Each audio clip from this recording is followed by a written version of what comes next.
नमस्कार, जय जाऊ जय शिवराय मित्रांनो.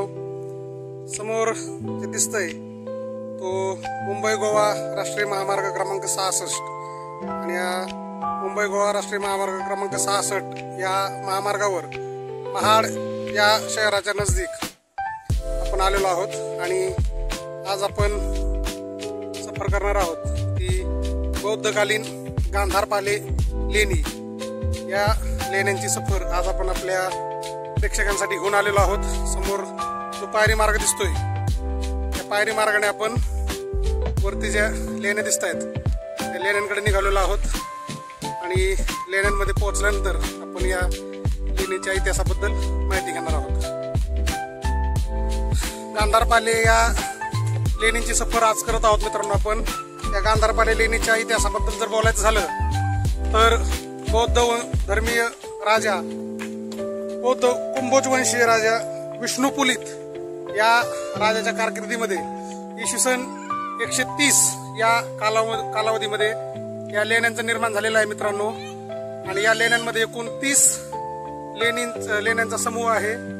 या अशा या अतिशय मुंबई गोवा महामार्गानजीक असलेल्या या लेण्यांची सफर आज आपण करणार आहोत. लेणींमध्ये पोहोचल्यानंतर आपण या लेणीच्या स्थापत्यशास्त्राबद्दल वास्तुशास्त्राबद्दल अजून माहिती आणखी घेणार आहोत.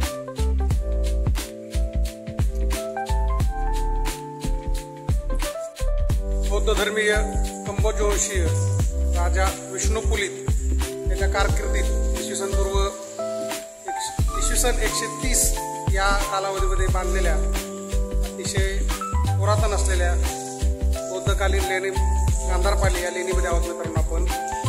आणि या राजा पुलित याच्या नावावरूनच या गावाला पाले हे नाव देण्यात आलेलं आहे. सध्या आपण या लेणी समूहामध्ये असलेल्या एकूण ज्या 30 लेण्या आहेत त्यापैकी एक असलेल्या या चैत्यग्रहामध्ये आहोत मित्रांनो. रचना या चैत्यग्रहाच्या आपण बघू शकतो. इथे छोट्या छोट्या खोल्या बनवलेल्या आलेल्या आहेत मित्रांनो बौद्ध भिक्खू यांच्या निवासासाठी. आतमध्ये झोपण्यासाठी एक बेड सदृश्य रचना सुद्धा बनवलेली आहे. अतिशय कठीण खडकामध्ये ह्या लेण्या खोदलेल्या आहेत. पुरातत्व विभागाने या सध्या लेण्यांचं संवर्धन करण्याचं काम सुद्धा मोठ्या प्रमाणात हाती घेतलेलं आहे. अशा या पुरातत्वीय आणि पुरातन ठेवा असलेल्या आपल्या या ऐतिहासिक स्थळांना आपण सर्वांनी आवर्जून भेट द्यायला हवी.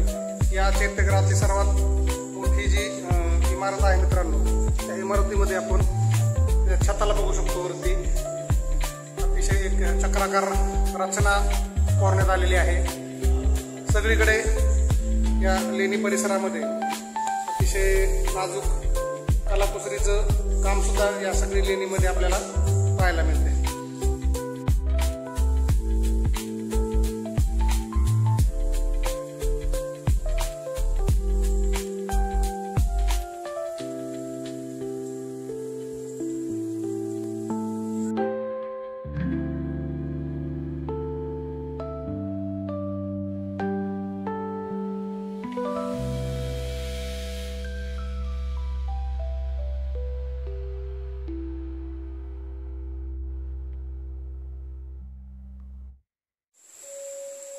गांधारपाले लेणी समूहाची भ्रमंती आज आपण पूर्ण केलेली आहे मित्रांनो.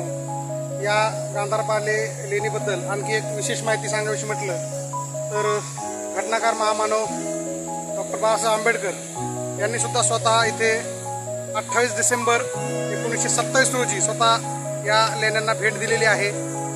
अशा या पुरातन संस्कृतीचा ठेवा असलेल्या ऐतिहासिक आणि पुरातन वास्तूंना आपण सर्वांनी येऊन आवर्जून भेट द्यावी अशी आपल्या सर्वांना विनंती करतो. आणि आजच्या व्हिडिओपुरती आपल्या सर्व प्रेक्षकांची रजा घेतो. धन्यवाद. जय जिजाऊ जय शिवराय.